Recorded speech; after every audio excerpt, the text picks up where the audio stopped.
they're not here, it's too bad. So please come forward. Come forward. We've got all seats up here. Oh, sorry.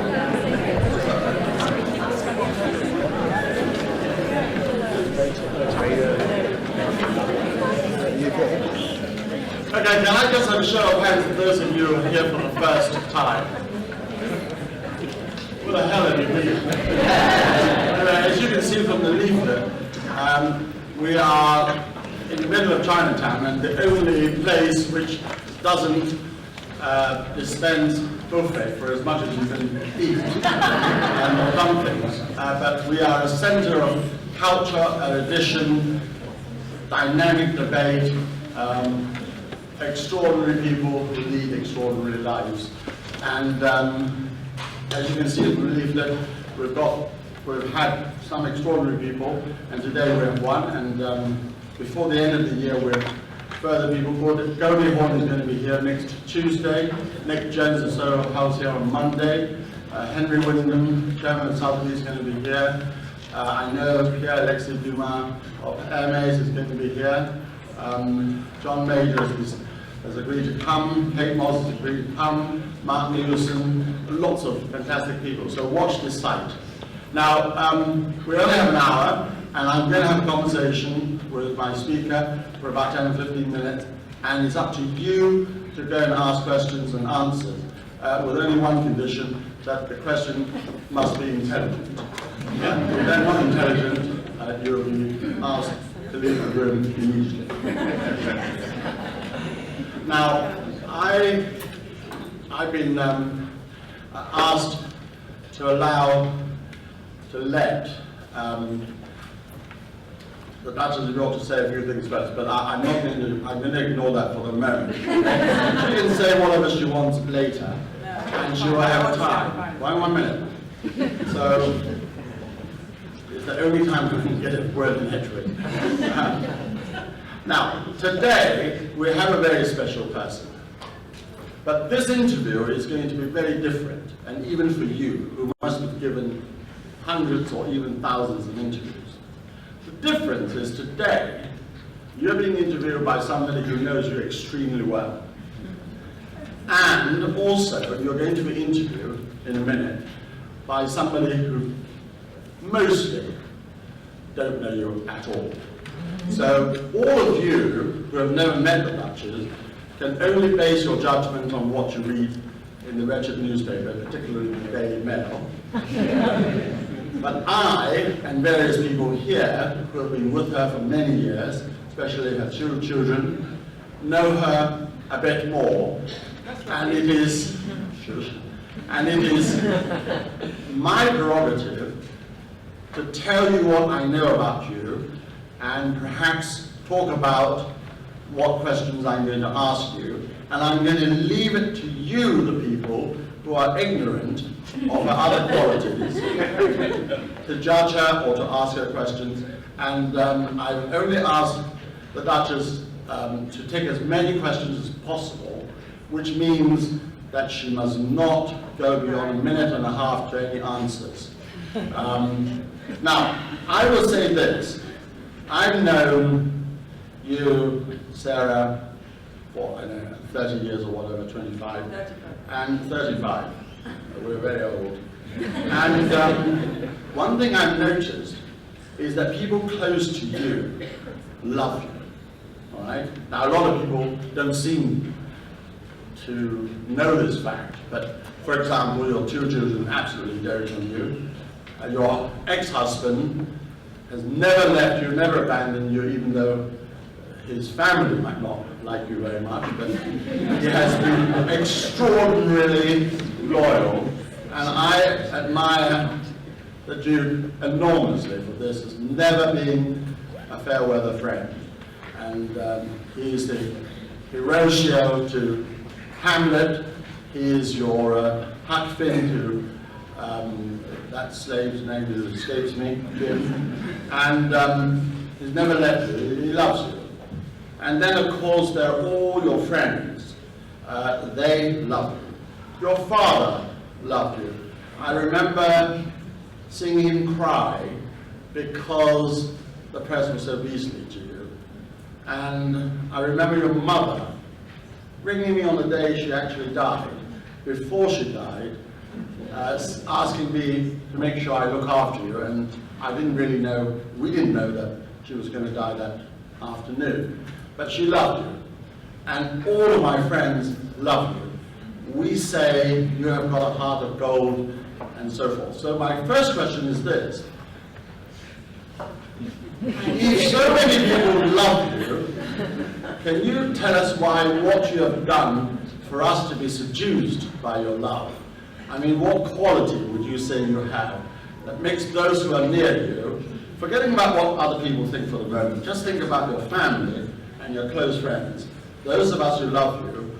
I mean, is it because you got fake tan, or is it because you can be very fat and very thin? What is it? I just wonder who's talking here, you or me? No,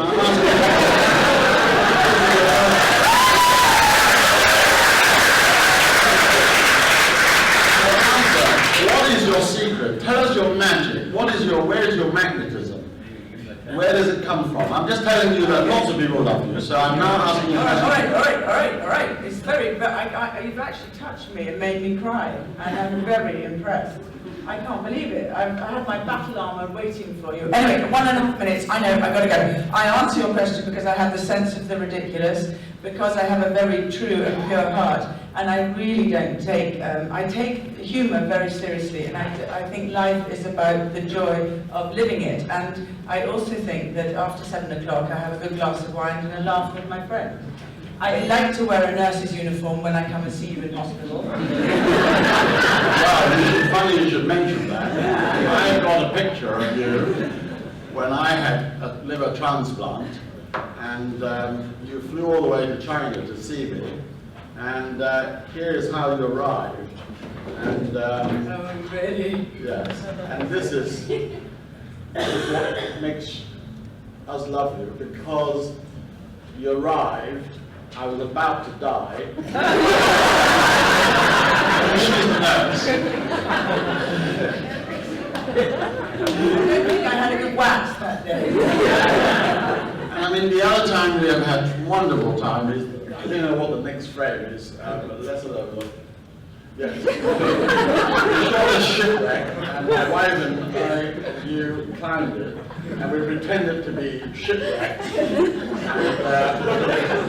look, it was ridiculous. Yeah, well, actually, don't check yourself on it too.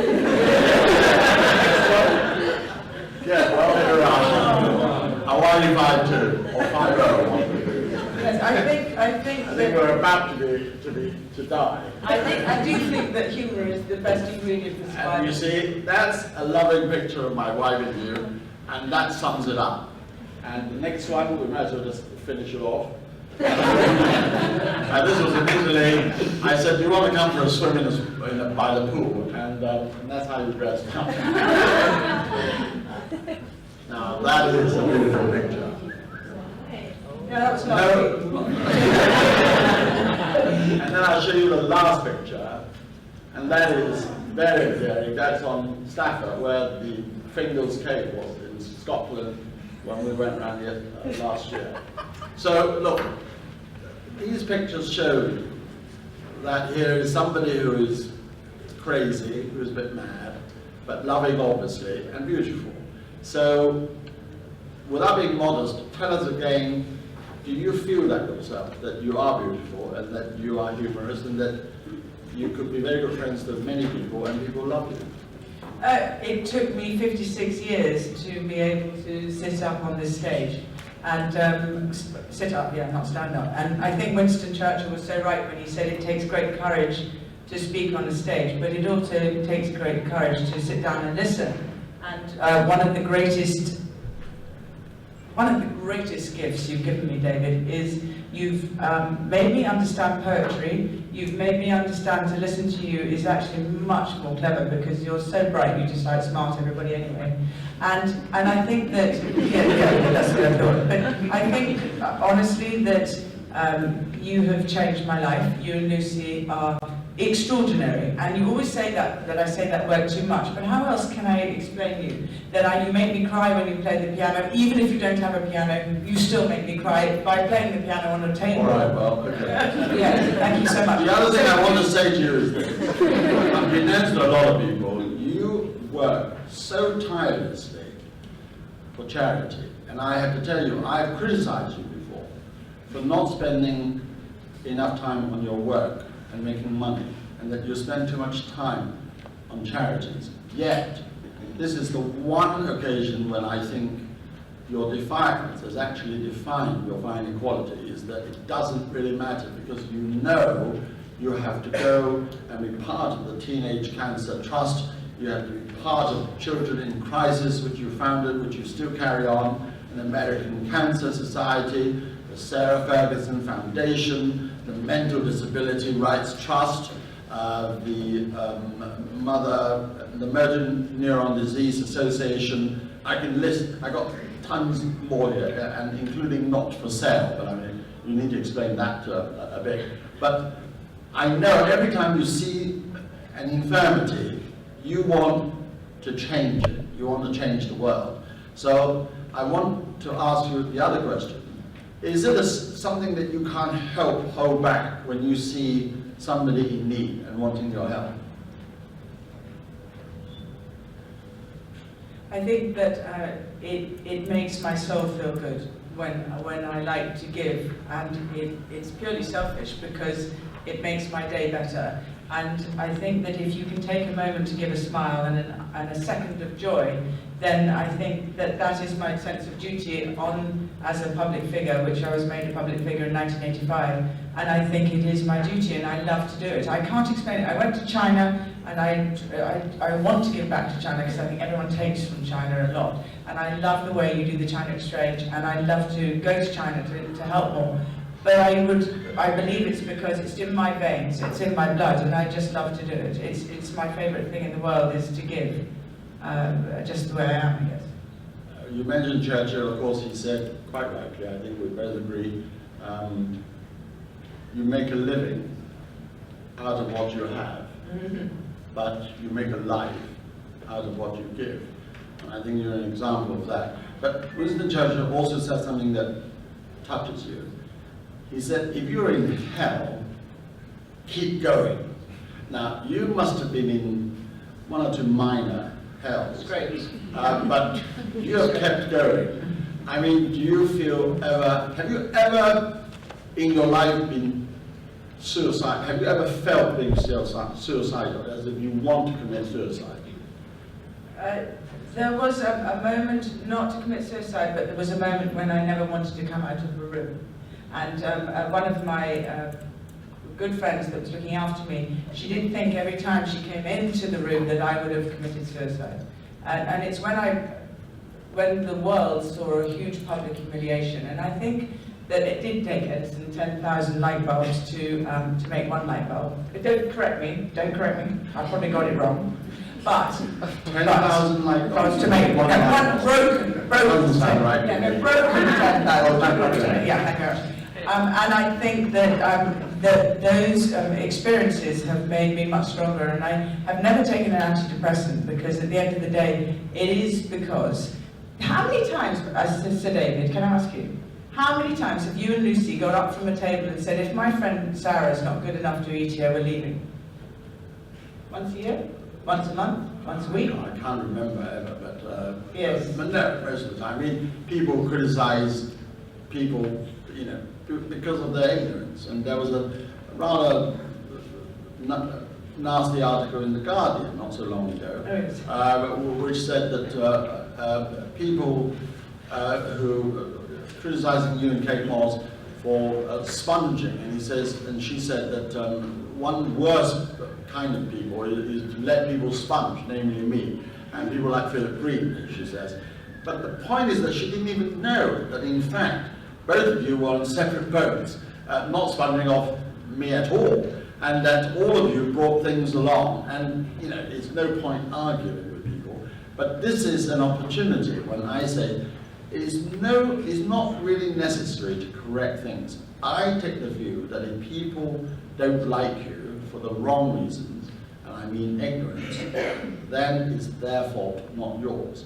And I, in a way, admire you. I've gone through quite a lot, and if I were you, I would have been suicidal. But that's the other extraordinary thing about you, is that you're in hell and you keep going. And you say that you make yourself stronger. So that's fantastic. Now look, there are 250 of you. I don't want to hog the stage. So let's have a question, because now the Duchess is on her end.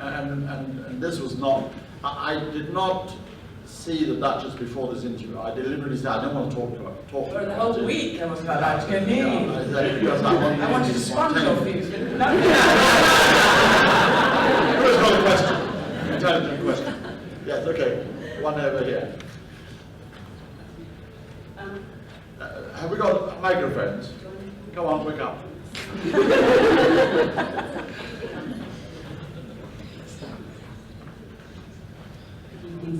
good evening, Duchess. Hello. Hilda.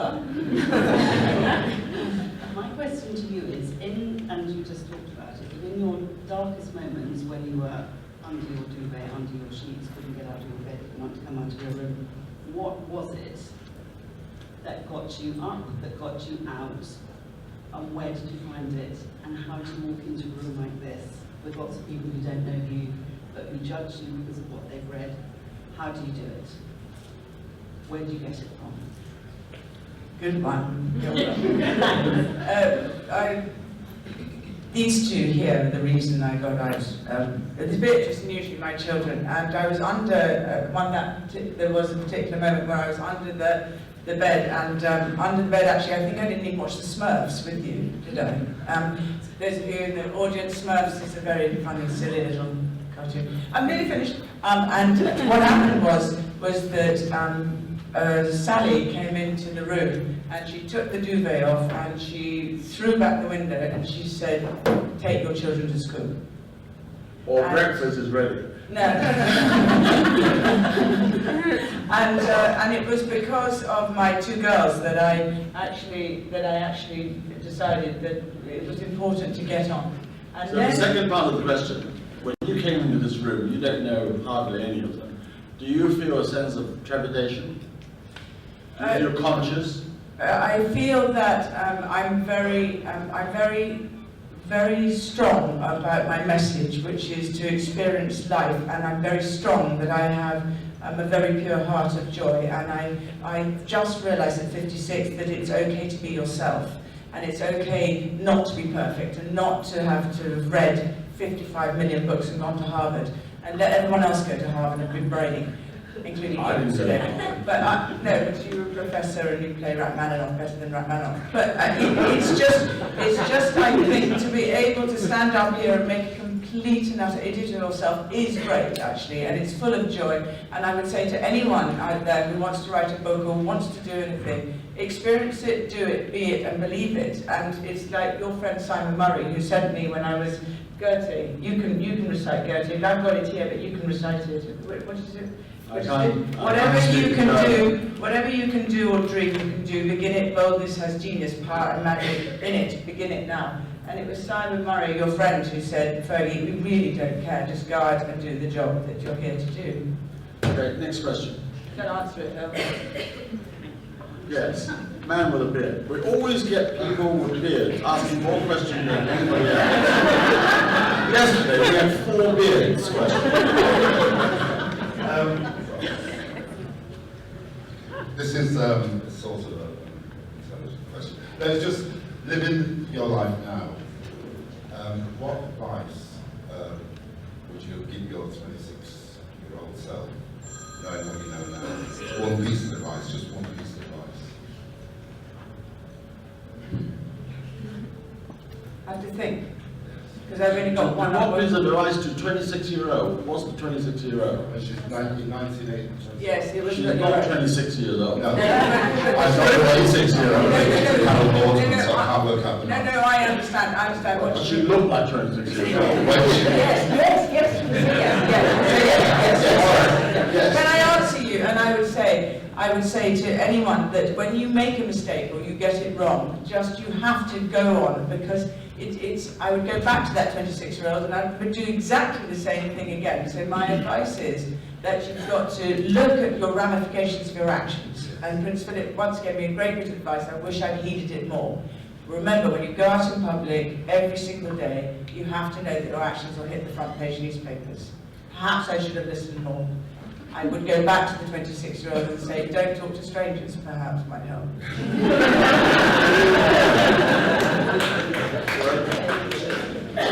Yes.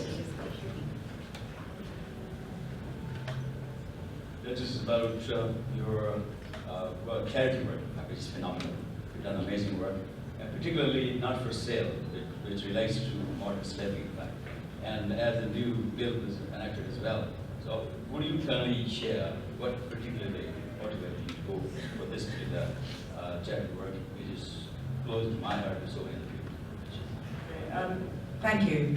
Not for Sale is to end human trafficking and slavery, not just sex slavery, but slavery of general, men and women. And it's all over the world. There's about 34 million slaves right this very second. And Not for Sale, of which I'm the ambassador, is about taking people out of slavery. I mean, it's really Wilberforce of our time. And I think it is time we all realise and open our eyes to the fact there are, as we walk down the street, there are people in slavery, and we cannot let it go on. So Not for Sale is an organisation which takes people, gives them vocational skills, and then, sells, give them a vocational skill, teach them how to make that beautiful scarf, and then sell it at Topshop for £30. The £30 goes to the human trafficked person so they can have a bank account, build their own house, and have the dignity and respect that go to them. That's it. Does Philip Green get it?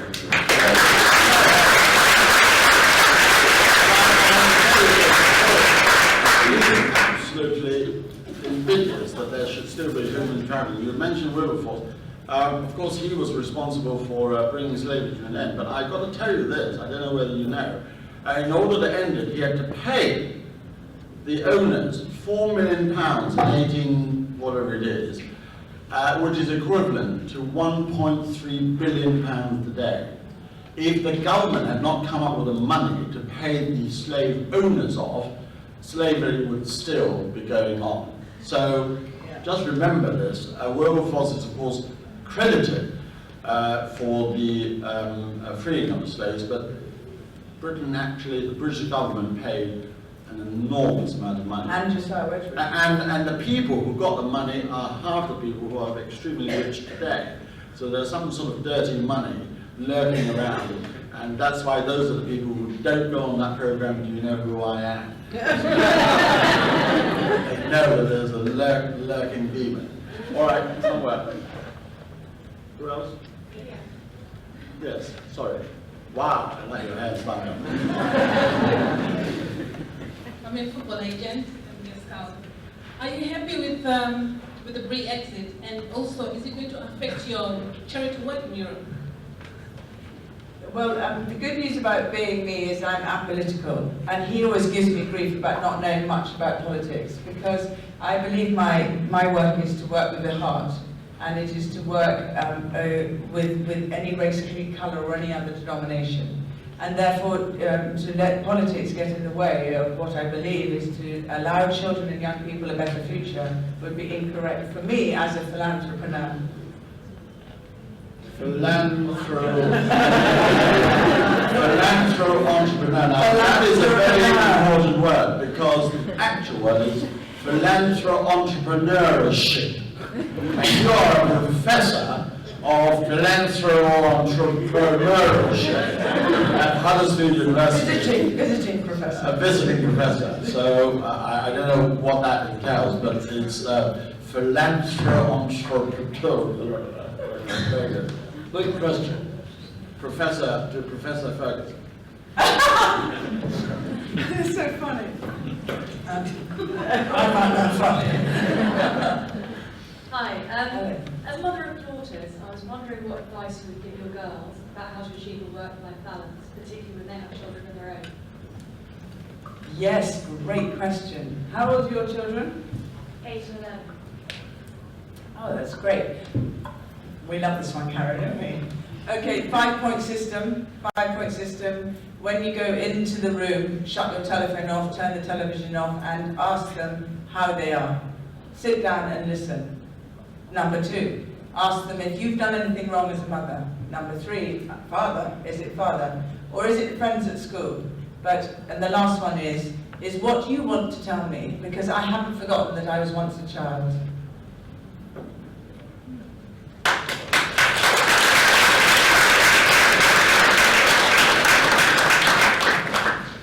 Yes. You and then you. Yeah. Wait, let's get the phone because it's recorded, so we want to hear every sound.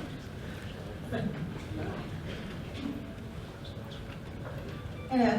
I have one passion, which is aviation, and I know you are a pilot, helicopter pilot. How would you encourage a young person? You know, I have a picture. How would you encourage a young person to go into aviation?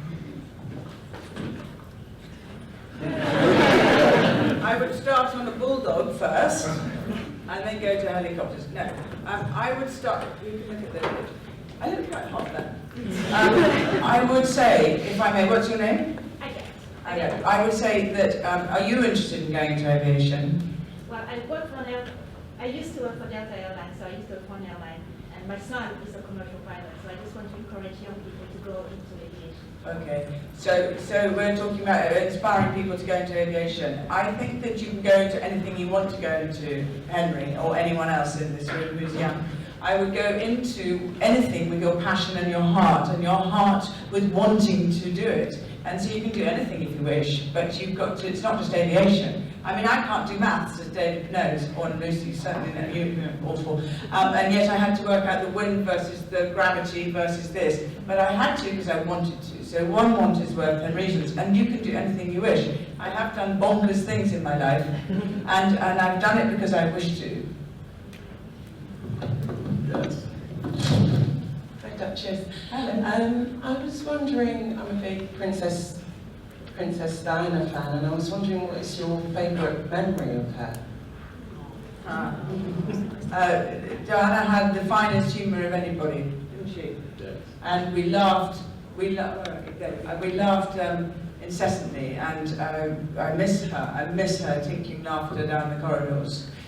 She was so naughty because she'd been there a few years before I got there to the royal family. And so she knew the tricks of running fast down the corridors as if to going into the dining room, so that she always had the best seating and I always got the wrong seating. And then during dinner she used to try and make messages with knife and fork, which were extremely difficult for me to maintain a sense, equilibrium in my face.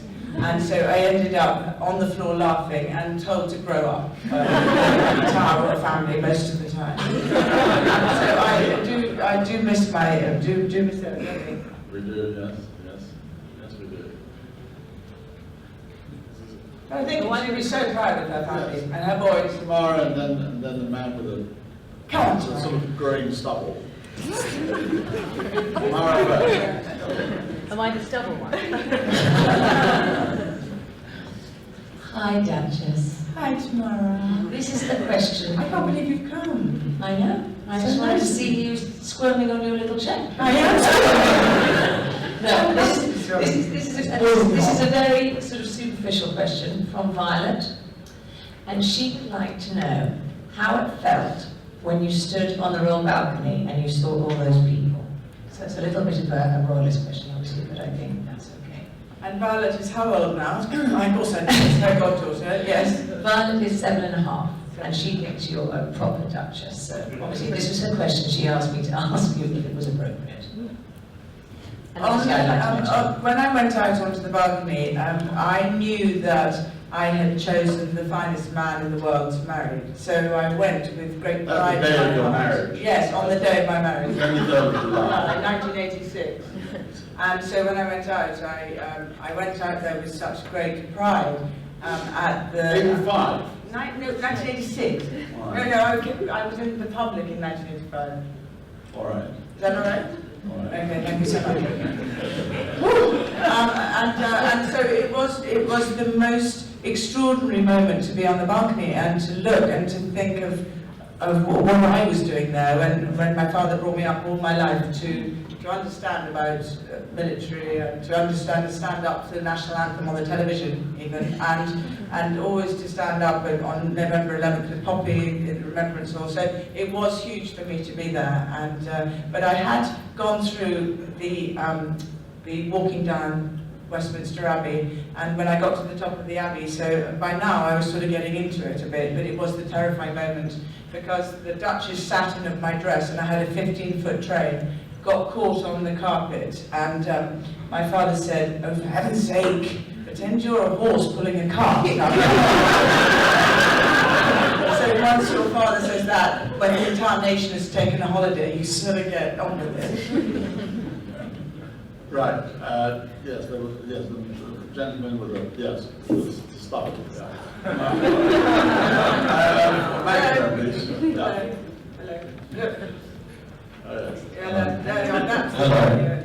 Hello. There's Jack.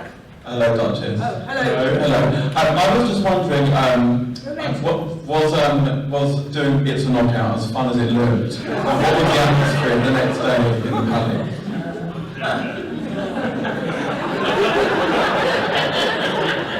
It could have been a worse question. Yeah, I'm sure it wasn't come. The day after, yeah, go on. Knockout. No, knockout. Yes, I actually said I wasn't going to do it, and Prince Edward said, "No, you must do it." And there's me thinking, yes, I'm going to be the perfect sister-in-law. I'm going to rally, and I'm going to do it. If I'd followed my instinct, it would have been a lot easier. Oh, it was lots of fun. People loved it. Did you like watching it? Completely. I was like about 10 or 11 years old. My parents were watching it, and we just thought we were such good sport. So Yes, well, we were good sports because, of course, I'd gone back to school and hockey sticks, and therefore I had to win. I think we did win. Okay. Next one.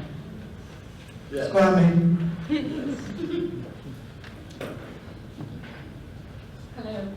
What's the one action that you would pick amongst any other that you most regret in your life? And what's the one that you're most proud of and why? Do you know, actually, David, if you give me 1 minute, I want to read this. Can I just read this? Wait, take a second. Hold on, I get to put my sensible glasses on.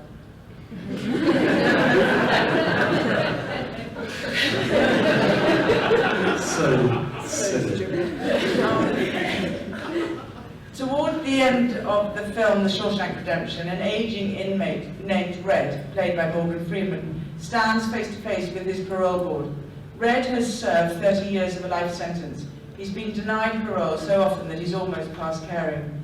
When a board member asks him if he regrets what he did, Red answers from his heart, "Wholesome. I didn't need prison for that. Not a day goes by I don't feel regret, and not because I'm in here or because you think I should. I look back on myself the way I was. Stupid kid who did that terrible crime. Wish I could talk some sense to him. Tell him how things are. But I can't. The kid's long gone. And this old man is all that's left. And I have to live with that." Red was speaking straight to me in that film. I still get mortified by my past. If I could shape the oblivious young woman who sowed so much destruction, I would gladly do it, but I can't, because she is no more. At the same time, I must tell you this, that given the chance, I would follow my heart again all the way into Buckingham Palace. I would not change a day of it, not one single day.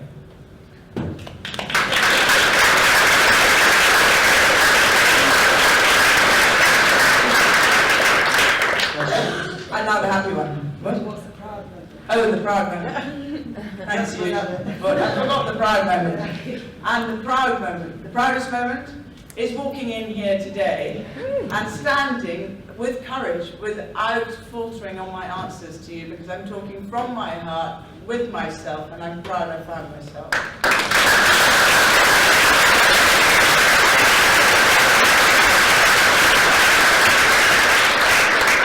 Yes. First blonde. Hi, Duchess. Mine's a bit of a more show-busy question. I just wondered, having gone through a really public divorce, what were your thoughts on Brangelina? Yeah,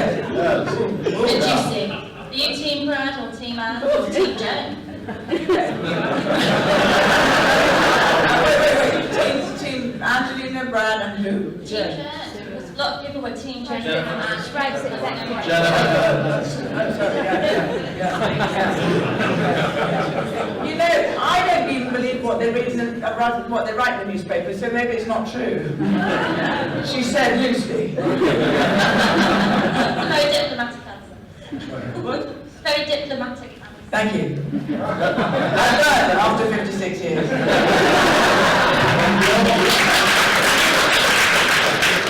But your divorce was not only amicable, but very amicable afterwards, whereas the one which is happening now and all the other ones are, well, certainly the one that looks as if it's going to be rather violent.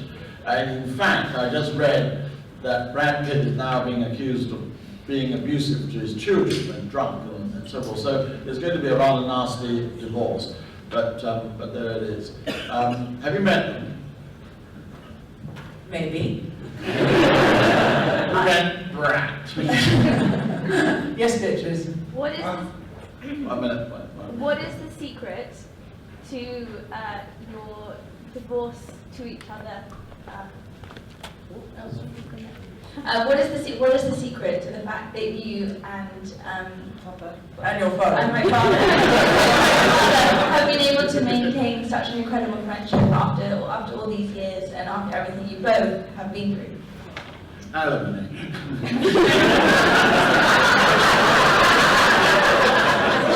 Really? No.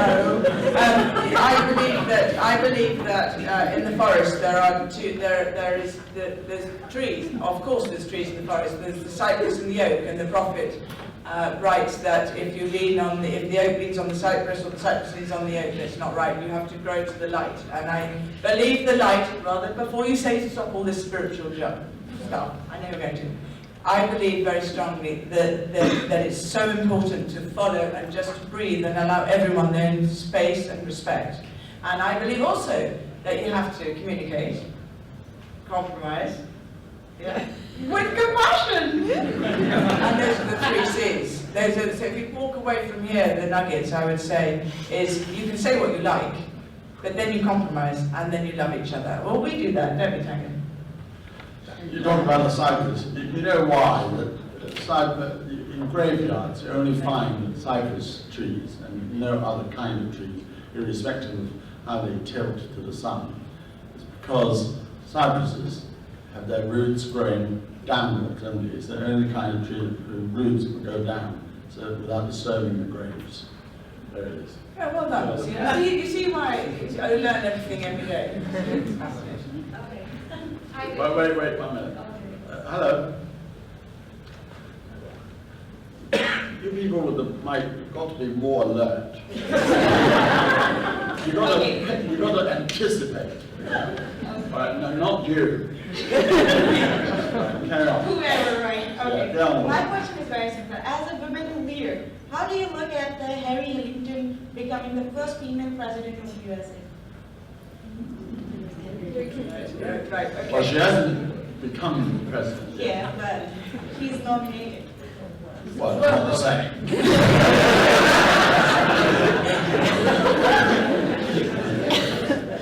I think, well, firstly, thank you so much for the compliment that you think that I'm a woman leader. I thank you very much for that. And secondly, I think that the more women can be in leadership positions is an extremely good thing.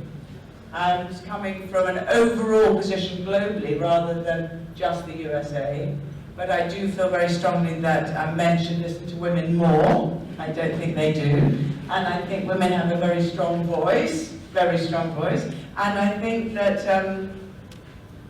I'm proud to be a woman, and I think men like beautiful cars and beautiful women's bodies. So I think that men ought to just keep doing that and admiring us from the distance. But listen and grow. If Theresa May asked you to join her cabinet, which portfolio would you like to have? What? Education, foreign affairs, home affairs, human rights. Human rights. Affairs. Secretary of Human, and you would do it. Yeah, but I think it's extremely unlikely. I don't think it's extremely unlikely at all. I think it's totally unlikely.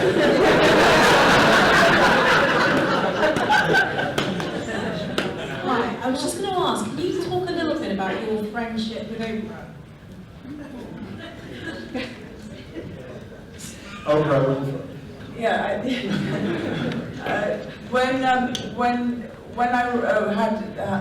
when I had a difficult time in America, I rang up Oprah and asked if I could explain and go on her show to talk to her about it, and she didn't take the call. But I heard her in the background say, "Oh no, I don't want to take the call. I don't want to take the call." And I then rang back and I said, "Oprah, I heard you say that. Why don't you want to take the call?" And Did she take the call? Wait. Yes, she did take the call. Eventually. And right, let me get to the point. And she said, and then afterwards she said to me, "I wanted to see if you were really true to your heart. And once I knew you were true to your heart, then we would become friends for life." And you have become very good friends. Yeah, but we've been friends for life. All right. Yes, yes. You see another man with a beard. Yeah. Stand up. Hi, Duchess. Hi, everyone. I just wanted to, I owe my work for Hamley's Toy Store. I just wanted Hamley's Toy Store. Hamley's Toy Store, that's right. Yes, go on. I just wanted to say you're an inspiration for everyone who wants to help people. Is that Rosie Blackburn? No, it's Little Red. Yes. And Hamleys should take Little Red. I want 5%. Yeah. What is your question? My question was, how do you fit philanthropic work into your day, and does it mean you end up working over hours, and are you selective with who you work with charity work? I suppose a lot of people. You want to fade your question even. Slightly quieter. Sorry, I wanted to know if you're selective with who you work with, as a lot of people. How do you select your charities? Yeah. Okay, well, the key to the mission of my work with in my charity work is about education. I'm absolute a thing about education, not just ABC, but the heart education, learning about love, learning to be nice to each other, goodness, kindness, good manners, and all the things that go with that. And so I choose what I love to do when I feel that the experience is completely real, and it's got the smile of a child, the health of a nation from the heart. And Little Red, for those of you who don't know, this was the doll that I designed on a napkin, and I took her to FAO Schwartz and made her up, and I started a foundation in America, and we did it for many, many years. And on 9/11, she survived, was the only object to survive the North Tower, and so she's a very good example of never give up and always have hope. And the next day on the New York Post, she was a sign of hope. And this is her coming out of the World Trade Center, carried out by a fireman, and it says to me, when every single moment of my day I want to think about whether I'm looking what I'm doing and giving back to children, I think Little Red, and look how extraordinary that she managed to do that. I donated her to the Ground Zero Museum, and if you go there now, you will find Little Red in a glass case, and it says underneath, Little Red's sister, it says underneath, the only object to survive the North Tower.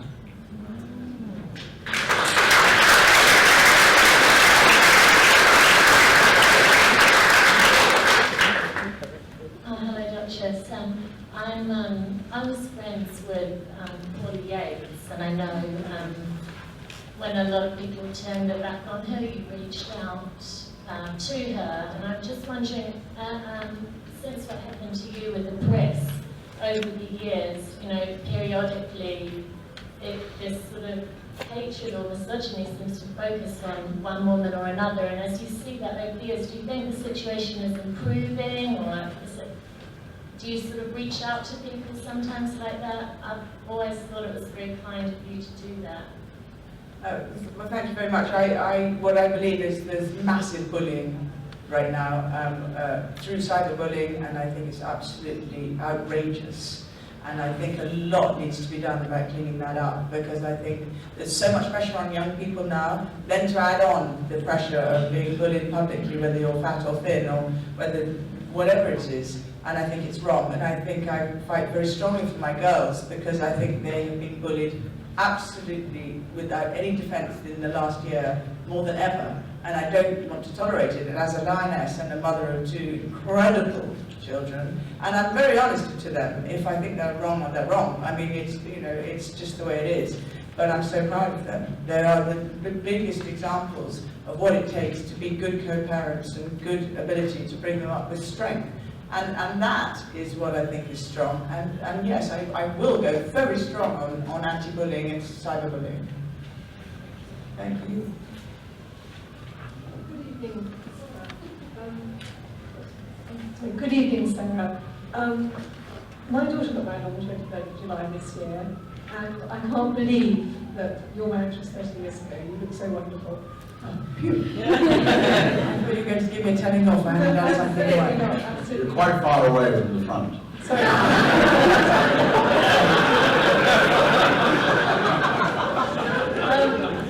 I know how much you love children and all the work that you do with children, but it seems a little bit topical today to think about other species, and I think particularly of the ivory trade, particularly as we find ourselves in the China Centre. And I wonder if you have any concerns there, or if there's any way that you are involved in working for endangered species. Yes, well, I mean, last week I did 4 days working for the Asian elephant with the elephant family, and Richard Leakey was there, who's done more for conservation in elephants in Africa. And together we were up on stage campaigning, absolutely, because we don't want to end up with an elephant in a book, and for children to say, what's that in a book? Like Vivi tomorrow will say, I don't want her to say, I want to see a real live elephant, not one in a book. So yes, I'm absolutely adamant about it. In India, where they celebrate the elephant as an example through weddings, and it's the greatest, most celebrated animal, and yet there's 10,000 elephants, 10% of elephants left. That's it. There is no more, and it's finished. On the other hand, in Africa, 500 elephants were killed last year and only 50 this year. So it's getting better. Is there any cooperation between international efforts and Chinese efforts on this? I think there's great. I think with David and the China Exchange, and Freya was telling me how fantastic to have 7,000 people through the doors of China Exchange, and what David has done to unite more discussions between with the China Exchange. Yes, I think it's fantastic, and I think David is a great example, and that's why I want to go back to China. I mean, I really love China, and I think that we need to express themselves. But I also think China it's so exciting what they're achieving. But I want to support China to be Chinese, so that they can have the young people there can be proud of what they have achieved in their own right, and not always look to the West, look to themselves. Good evening. I wanted to ask, and it's a two-part question, who or what challenges you the most, and who or what inspires you the most? You try going on holiday with David. If you arrive late for breakfast, that's it, kippers. Well, not kippers, but...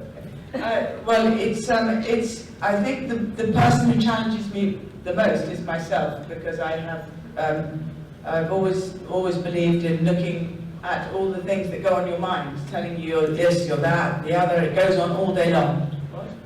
And I think it's terrifying, so that's a huge challenge, to want to find peace and want to continue with the dreams that I have and not let anyone tell me I can't have dreams. So that's the hugest challenge. And the person that inspires me the most, of course, the person who I think is just the most incredible, amazing person, sadly not here, is Prince Albert, and what he did for this country, and what he did for Albertropolis, and giving young people the right to be educated in music, and I think the V&A, and I think detached housing, and everything Prince Albert did for Britain should be really heralded. And we're watching the Victoria series. Well, I have been, but actually, as you know, I did a film called Young Victoria, and I wrote 2 history books about the history of the royal family in 1989. And it took me 20 years to make the film Victoria and Albert because of the passion I had for this man Albert and his love for family values. Hello, Duchess. It's been reported in the press that you spend quite a bit of time in Switzerland. Can you tell us what you like about the country? Total clocks.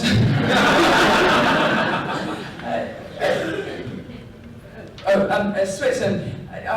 It's reported in the press I am a lot in Switzerland because I decided to lock myself in Switzerland and to climb mountains in order to lose 55 pounds. And I did.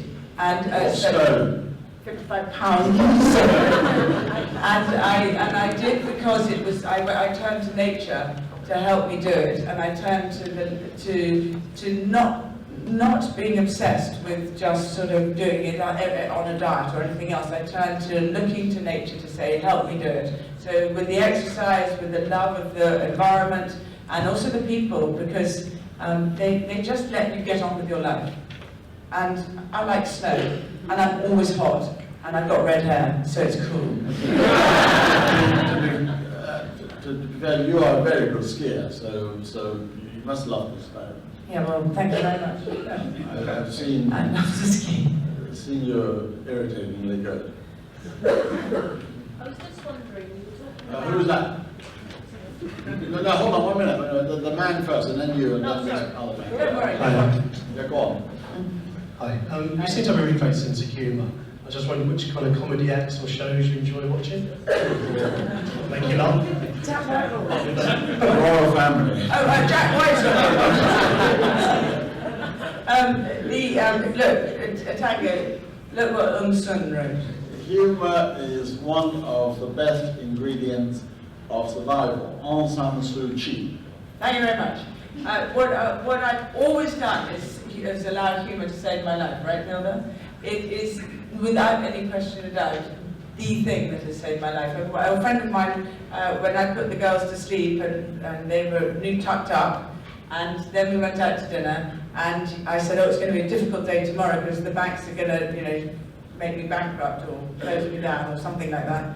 And he said, well, are the banks open right now? And I went, no. And he said, well, fine, have a glass of wine and we'll do all of it tomorrow. I went, good point. And got under the table. Yeah. I'll be. I was just wondering, you were saying about being diplomatic, learning to be diplomatic. How do you balance that with speaking from your heart?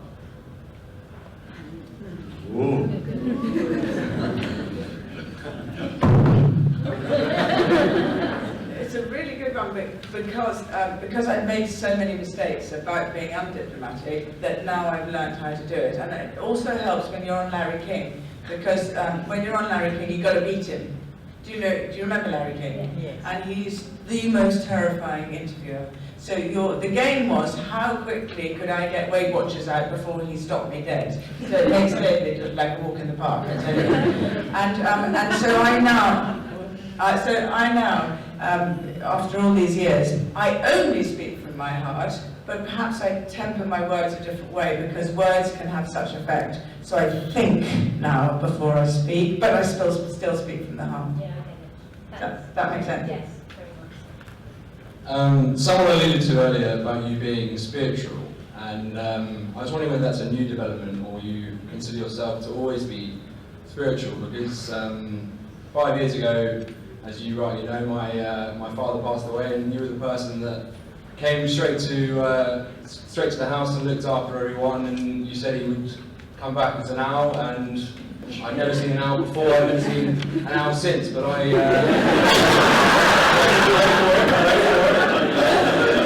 but actually 5 days after, every single evening, outside the house, I saw an owl. And I'm naturally cynical about this sort of stuff, but you made me believe, and I want to know whether it's a new development or you've always been spiritual. You're a good boy, aren't you? You're a good boy. I had the greatest honour of being with your father for so many years, and we had this conversation so many times, because he never gave up, did he? And he always walked in and he always had humour, and he was Chris Dog, and whether that's spiritual or whether it's not, it's real, and he had a pure heart. So I think the word spiritual is overused. I think what is real is the heart and how you say it and how you are, and fill the room with joy. And it doesn't need a label. Nothing needs a label. And you're doing a great job in Rwanda building a cricket stadium in honour of your father. And yes, I'm coming to open it on October next year. So, spiritual. How about Madame Vassar in that period of spirituality? Yeah, well, that was ridiculous. That's another one of my poo traps. Piglets set a lot of traps for Winnie the Pooh to fall into, and I think I've been an absolute sucker for traps, don't you? Yes? But that's, I suppose, borders between stupidity and innocence. So, there it is. Somebody over here. Yeah. Ladies first, and then. Good evening, Duchess. Hi, Celia. You're clearly an extraordinary woman. I just wondered, what's the best part about being you? Girls, why didn't you answer it? The wonderful thing, thank you so much, is that I see everything as a child would. So I love to be in nature, I love to love, I love to think that everything is hysterically funny, but yet I take it seriously. I love to walk in here and be so proud of David and Lucy. And oh look, I'll show you an example. Okay, so to thank David and Lucy for having me today, for making a fool of myself, I decided that, do you see? It's David putting his tongue out. I think that's really funny, but it's really good as well, because it means I've thought. So is it wrong or is it right? It's just the way it is. So I think just being who you are is what it is. And dare to be who you are. Why can't you be different? Why? My children call me bonkers. Or do you just talk mum? Explain that, Beatrice. Usually? You can come back another time.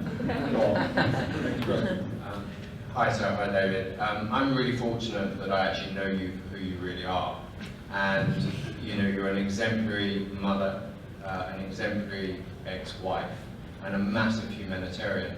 But my question to you is, what's important to Sarah, to you, given everything you've been through and everything you do for everybody else?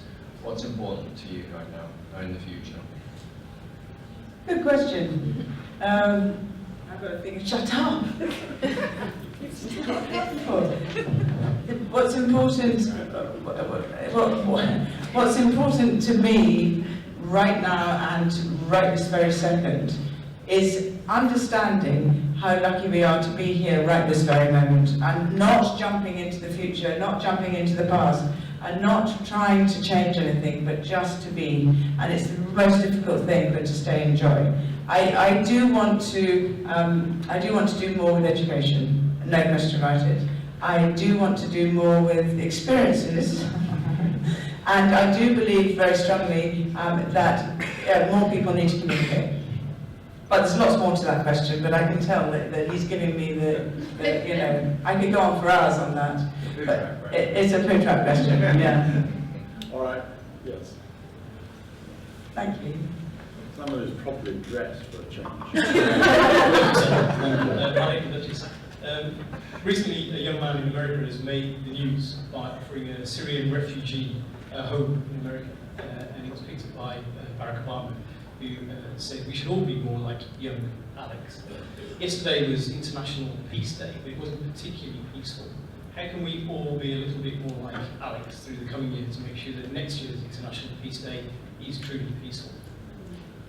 If I may make a bold statement. I'm going to say it. If I'm coming from the I, which I don't normally do. I normally don't talk about that side. But I would say that if I can make myself better, if I can change myself, if I can look to the goodness more and really try to do more, have more compassion to myself, then maybe I can help more. So I think that all of us, if one small step, one tiny drop in a bucket, if we change ourselves, we're able to change outwardly much more. It will have the ripple effect.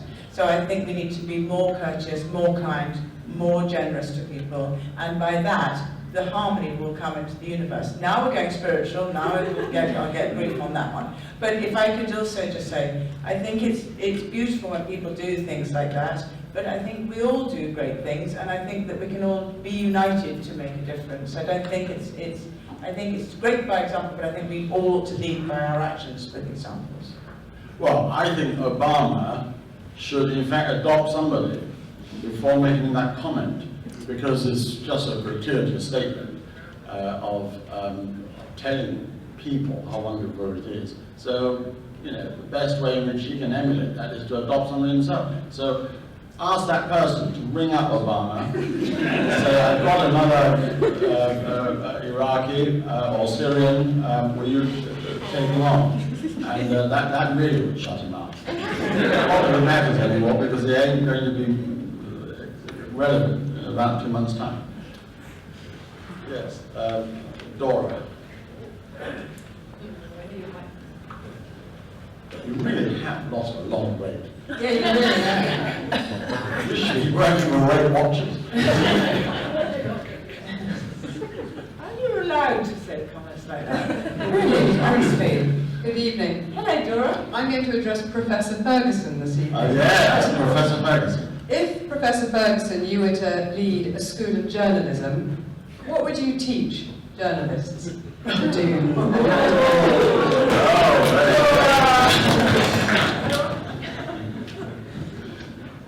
Ready?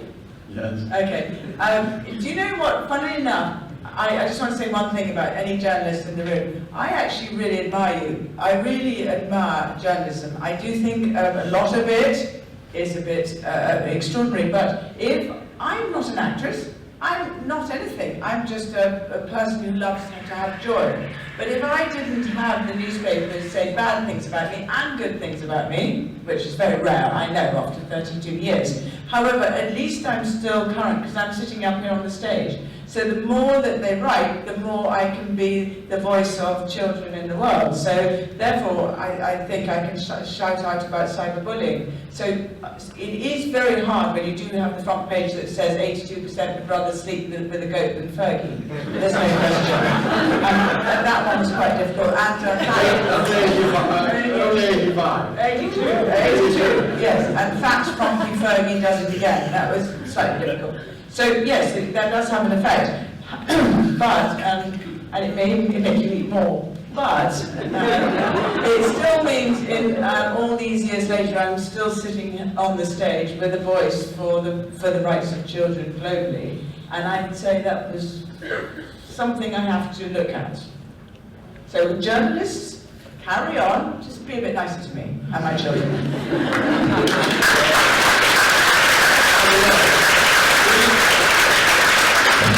Speakers always ask me, are there journalists? And I say, no, we don't go out and we don't find out and so forth. As a matter of fact, how many journalists are there in this audience?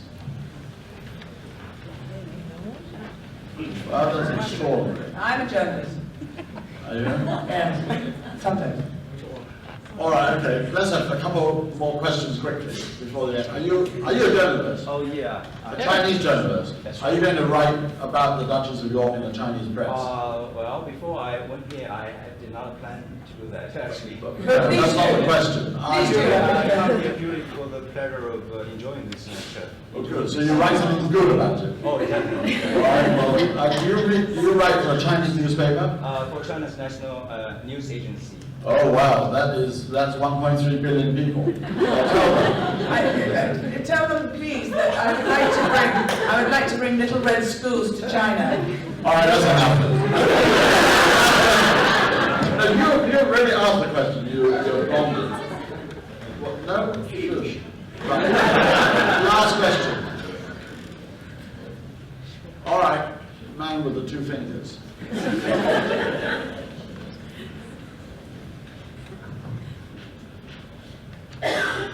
You're right. Yeah. If you hadn't become a public figure, what would you have done with your life? Being a show jumper. I did want to become an Olympic show jumper actually. But anyway, so if I hadn't have become, I'm just thinking about it. I would be yeah, thank you. I love to write children's books, and I've written 22, and I would definitely be a prolific children's writer, a prolific writer of children's books. And so I am doing that too. So I'm pretty excited that I'm actually living my dream now, because I'm having the courage to dare to do it, which is really good. But what would you have done? Oh, what do you do? I'm a computer programmer. Are you? You know what? Computer programmer. Boring. This is the end of the session. Otherwise, everything would be very tedious. Listen, do you want to say a few last words? Yes, I would. Yes, I would. I would like to say very quickly a few last words. I cannot thank you all enough for coming, because you've been amazing, and I've seen so many lovely friends in the audience as well as other people, but thank you all for supporting me. Secondly, David Freya told me exactly what you've done. Wait, just pay attention. What you've done with China Exchange. And can I just say something nice about you? You are the most loyal, fantastic friend I've ever had. Lucy, you've got to let me finish. And Lucy, can I say, without you, Lucy, he would not be anything. I've